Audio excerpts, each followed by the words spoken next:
As heroes get older and sometimes even die, although often only temporary, there are those who would rise up and take their place. Sometimes they're children, sometimes they're proteges. Welcome back, Nerd Squad. I'm Amanda McKnight. Join me as we count down the top 10 most powerful legacy heroes. Am I Amanda McKnight or am I a Loki variant? Number 10. Powerhouse. Powerhouse is the son of Reed Richards and Sue Storm Richards. He is known more commonly by his civilian name, Franklin Richards. Both he and his sister Valeria are gifted youngsters, each in their own way, but apparently not mutants. Franklin initially had powers that allowed him to warp reality and eventually was revealed to be a mutant. However, this sadly has not stayed the status quo. Lately, Franklin has struggled with his powers, with them going on the fritz and then even disappearing completely. Along with that, it was revealed that it was thanks to Franklin subconsciously warping reality to appear as a mutant that he was considered as one, and thus without his powers was revealed to be not truly a mutant at all. That is why I'm ranking Franklin so low on this list this time around. However, I am confident that in the future,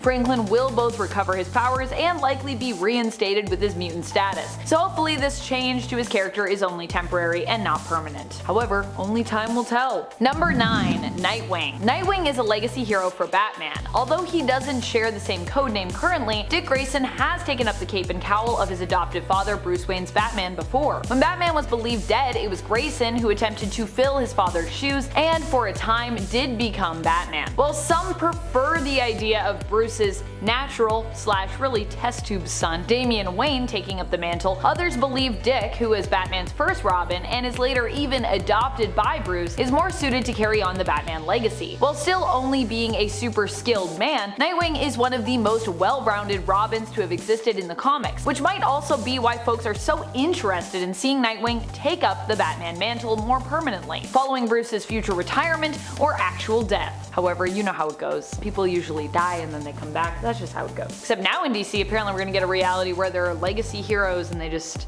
keep. Time passes, people die, things change. It's gonna be crazy. And friends, before I move on to this next spot, if you are loving this list, be sure that you show us that you're loving it by giving this video a thumbs up. Number 8. Miss Martian. Miss Martian carries on the legacy of her uncle John Johns. She is technically a white Martian who disguises herself as a green Martian because white Martians, well, they got a pretty bad rap. Although Martians usually don't come up as much when we talk about heroes who are most powerful, likely because of their weakness to fire, which is really only psychological, they actually have a ton of impressive powers both in the physical and psionic spheres. Magon herself can shapeshift, cast illusions, control, read, and manipulate minds, and has super strength and durability as well as flight. She can also appear invisible too, because, you know, shapeshifting and such. Number 7. Captain Marvel. Although Carol Danvers is not related to Captain Marvel, she still is technically a legacy hero. She carries on his legacy both as the hero Miss Marvel and later as Captain Marvel, taking up his mantle after his death to honor his legacy. Carol is a cosmic powerhouse who gets her name and powers from the Kree hero Mar-Vell. Her powers first manifested initially when he saved her from the exploding Psyche Magnetron, and it was because Carol wished to be like Mar-Vell that she was initially believed to have manifested her powers, which is also because of the Psyche Magnetron and the explosion. If you read the comic, it makes sense.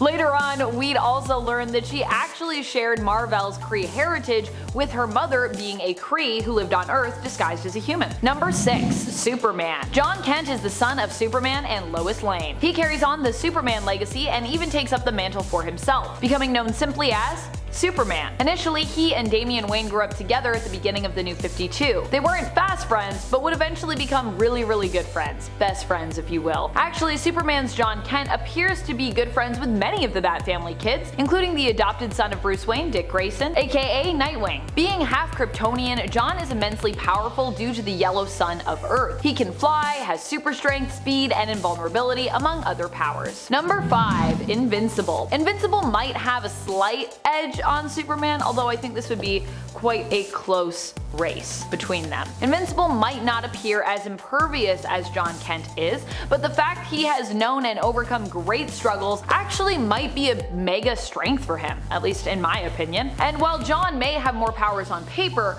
Mark seemingly has less overt weaknesses. Sure, he has sound and the Klaxis plant, which is possibly a part of the virus that wiped out the Viltrumites, but I would still argue that these aren't as well known or as deadly as kryptonite is to Kryptonians. Well, other than of course that virus maybe, which obviously is quite deadly. That will kill you. But even then, Mark managed to survive that virus too, so hey, he can still be hurt and killed. He isn't invulnerable in the same way John is. Still, Invincible is not only carrying on the legacy of his dad Omni-Man, who is sometimes a villain, but at the end of the day comes back to the side of overall heroism. But he is also just a super cool hero who manages to survive a lot of crazy stuff. For that reason, I gotta consider him stronger, because I feel like even when the odds are super against Mark, he still manages to somehow come out on top. I feel like John doesn't experience that as much. I could be wrong. I'm not as familiar with John Kent, but hey. Number 4. Powergirl. Although some may think of Powergirl as being more Superman adjacent, like her alternate self Supergirl, in her reality of Earth 2, Kara's story differed from her main continuity counterpart, causing her to actually fill the role of Superman as opposed to working alongside him. This is because the Superman of Earth 2 ends up dead during Infinite Crisis. So while prior to that Powergirl may have worked alongside her cousin Kal-El, she inevitably ends up taking over for him instead as a result of his death, in essence carrying on his legacy as her world's premier Kryptonian superhero, Powergirl. Oddly enough, this might also be what helps to make Huntress of Earth 2 and Powergirl such close friends. They're both legacy heroes who have suffered loss and aim to carry on and uphold the legacy of their deceased relatives. Number 3. Dr. Doom. Doom is one of the most powerful characters around when it comes to the Marvel Universe, but he is oftentimes considered a villain. So, how does he make our cut? Well, that has to do with the fact that Doom actually at one point was considered a legacy hero for Iron Man, if you can believe that. This all went down after Tony became comatose following a fight with Carol Danvers, Captain Marvel in Civil War II. In theory, Tony really won the Civil War but was also taken out by Danvers in the end, as he lay in a comatose state with the chance that he may never recover. Spoiler alert, he did recover though. A few heroes rose up to take his place. One was his young protege Riri Williams, who took up the codename of Ironheart and was guided by an AI replica of Tony Stark. The other was Dr. Doom, who became known as infamous Iron Man, at least editorially. He actually proved to be a pretty unstoppable force as a hero and was someone a lot of powerful villains did not want to mess with, as they knew his reputation from working alongside him during his time as a villain. They were like, I know what Dr. Doom is like and I do not want to mess with him. Is there any way we can come together and get rid of this guy, because he's gonna be a problem. Number 2. Hope Summers. Hope Summers isn't known by the codename of Cable, but she is his adopted daughter, and for that reason is considered someone who could fill his shoes. She was one I considered giving the top spot on this list even. That is how powerful she is. Hope Summers was born and known as a baby to be the mutant Messiah, the firstborn mutant following the events of House of M and M-Day. Because of this, she was widely sought after, with some, like Bishop, believing she was destined to bring about their doom, and others, like Cable, believing that she was destined to be their savior. The fact that Cable and Bishop come from different timelines likely influencing those thoughts, feelings, and experiences with the future Hope Summers. Hope is a mutant whose powers allow her to adopt those of the powers around her. Unlike Rogue, she does not need direct physical contact to take on someone's powers, and she doesn't drain their power or life force energy. When Hope adopts someone's powers, she's actually able to use them at their highest level without needing to first train with the powers and learn how to master them. She basically just becomes a default auto expert.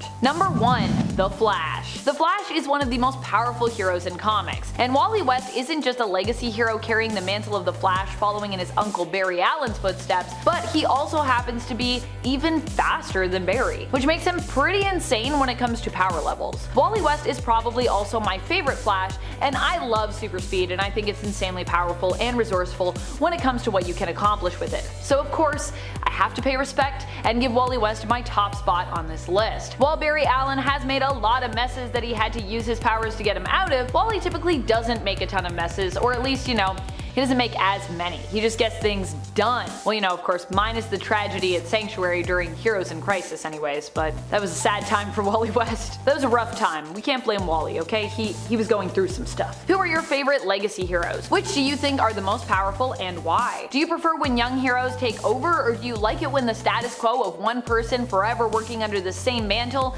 is maintained? Let us know in the comments below. This has been Top 10 Nerd, and I'm your host Amanda McKnight. Thank you so much for watching. Until next time, you stay nerdy, YouTube.